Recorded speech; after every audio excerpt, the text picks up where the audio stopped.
Assalamualaikum dan salam sejahtera kepada seisi Dewan dan para panel yang dihormati sekalian.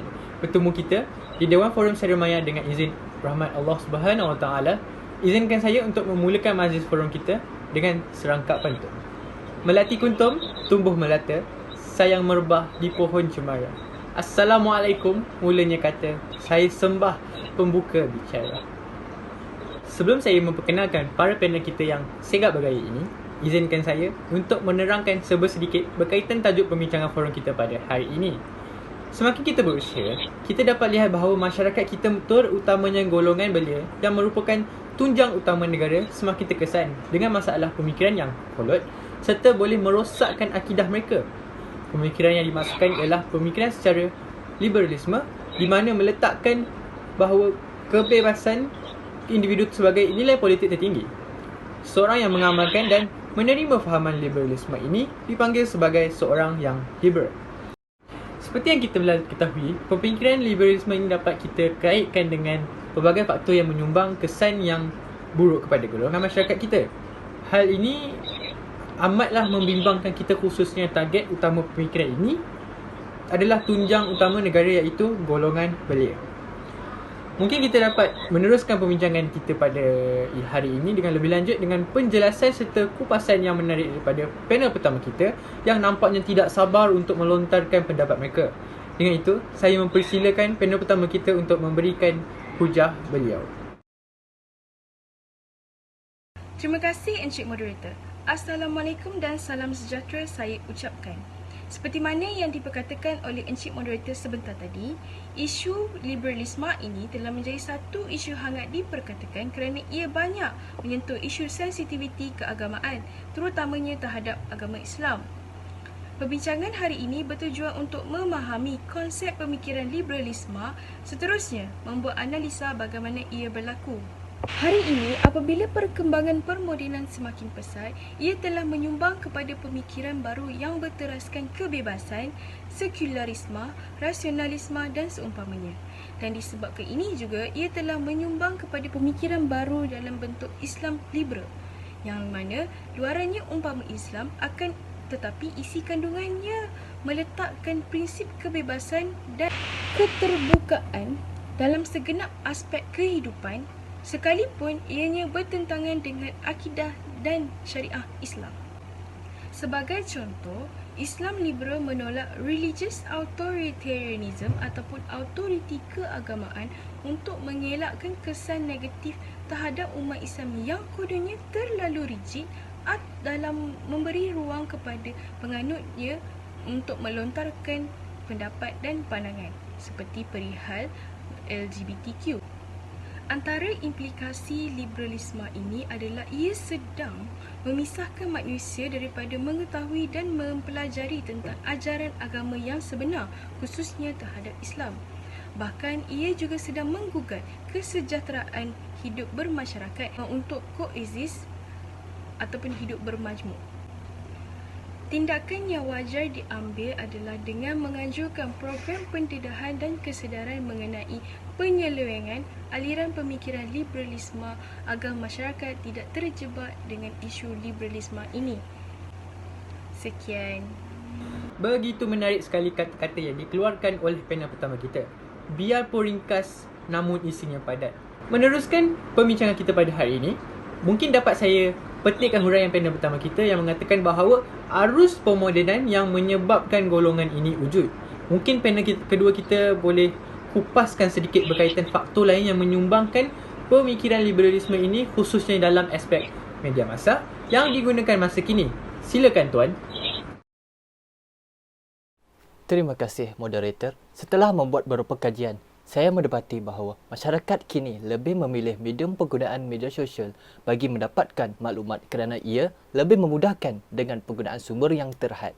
Ini bermaksud kemudahan yang ditawarkan kepada pengguna dapat disalahgunakan dengan penyebaran ideologi yang bertentangan dengan akidah Islam seperti liberalisme, sekularisme dan sebagainya.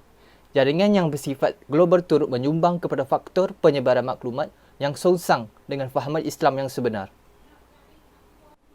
Anarkis agama di dalam masyarakat yang liberalis, polaris adalah mereka yang kerjanya mencabar, membuat tumahan, membuat fitnah, bahkan menolak dan meruntuhkan sebahagian ajaran Islam atas dasar fahaman dekonstruksionisme. Hal ini menjadi salah satu kesan liberalisme yang tidak wajar untuk kita amalkan di dalam pendirian masyarakat. Tindakan yang perlu diambil oleh kerajaan adalah dengan melaksanakan program pendidikan awal kanak-kanak diadakan bagi memastikan kanak-kanak dapat membezakan maklumat yang mereka dapati adalah bersesuaian dan tiada unsur-unsur sekularisme dan liberalisme. Hal ini amat penting kerana kanak-kanak perlu dididik lebih awal supaya dipendung daripada sifat dan liberalisme ini. Bak kata pepatah, meruntuh buluh biarlah dari rebungnya. Tujuan untuk mengenalkan ekstremis dalam kalangan generasi muda untuk membawa negara ke arah yang maju dan berwawasan tanpa unsur terorisme.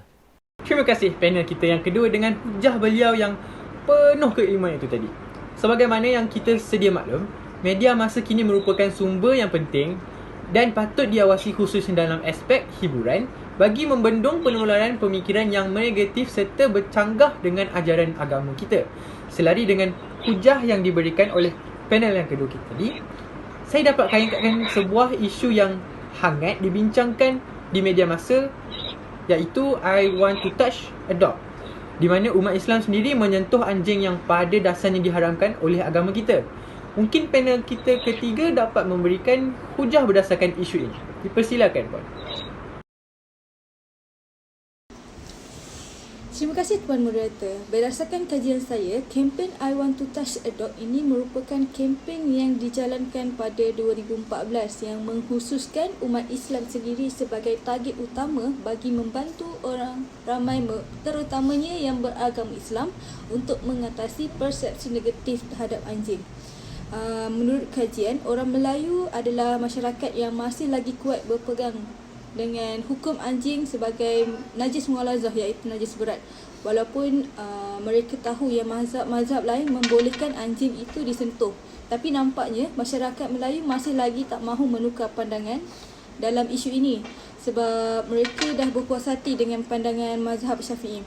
Namun yang demikian, segelintir masyarakat kita menganggap isu ini merupakan isu remeh dengan mengaitkan seperti yang diperkatakan tadi, di mana ada mazhab-mazhab lain yang membenarkan penyentuhan anjing. Demikian itu, kita harus berbalik kepada mazhab apa yang digunakan di Malaysia, di mana tempat kita menetap sendiri. Walau bagaimanapun, isu ini boleh dibendung dengan mengadakan majlis-majlis ilmu yang menerangkan lebih berkaitan pegangan Imam Syafi'i selaras dengan mazhab yang digunakan oleh masyarakat kita. Media sosial juga boleh dijadikan landasan dan inisiatif baru kepada golongan cerdik agama bagi menjelaskan lagi isu ini. Sungguh bernas dan saya berharap apa yang disampaikan beliau ini memberikan impak yang positif dan kesedaran kepada masyarakat terutamanya Malaysia. Seperti yang kita sedia maklum, media masa kita mempunyai peranan yang baik dalam menyampaikan ilmu-ilmu kepada golongan masyarakat selaras dengan kemajuan negara yang menuju ke wawasan yang baru. Namun begitu, terdapat juga segelintir golongan yang menjangkal ilmu-ilmu yang disampaikan oleh golongan ilmuwan kita bagi menghalalkan perkara yang mereka lakukan sesuai dengan pemikiran liberalisme ini. Demikian, mungkin panel kita yang terakhir dapat memberikan hujah berkaitan isu ini. Silakan, Puan. Terima kasih Tuan Moderator atas penjelasan isu yang bagi saya merupakan isu yang harus saya beri penekanan. Dalam menuju arus dunia maya ini, kita dapat lihat golongan pro agama juga turut berkecimpung dalam media massa seperti TikTok, Instagram, YouTube serta sosial media yang lain.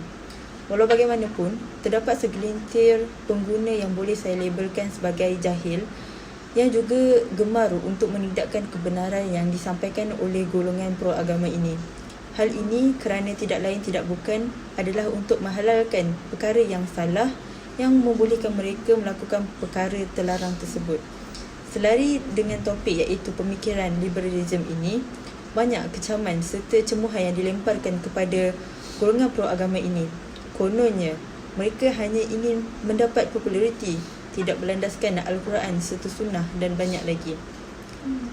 Oleh yang demikian, mungkin golongan agama ini dapat menyelitkan sedikit dalil-dalil dalam setiap kupasan isu-isu tertentu untuk lebih menarik perhatian penonton dan juga meyakinkan lagi penjelasan mereka.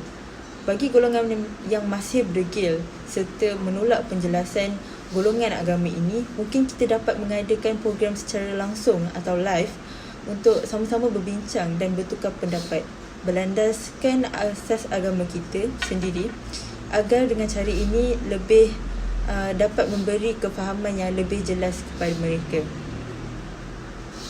Terima kasih Hang Berhormat.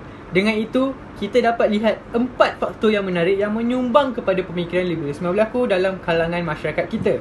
Beberapa perkara yang dapat saya berikan daripada pembentangan panel-panel kita pada hari ini ialah di mana pemikiran golongan masyarakat kita yang semakin menipis dalam hal ehwal agama adalah titik permulaan pemikiran liberalisme ini semakin menebal dalam kalangan masyarakat kita. Oleh yang demikian, setiap masyarakat yang faham akan pemikiran ini haruslah bersama-sama berusaha memendung diri kita supaya dijauhkan dengan pemikiran liberalisme ini. Ingin saya menamatkan program forum kita pada hari ini dengan serangkap pantun. Bunga dedap di atas para, anak dusun pasang pelita. Andai tersilap tutur bicara, jari disusun, maaf dikita. Sekian wabillahi taufiq wa hidayah. Wassalamualaikum warahmatullahi wabarakatuh. Assalamualaikum.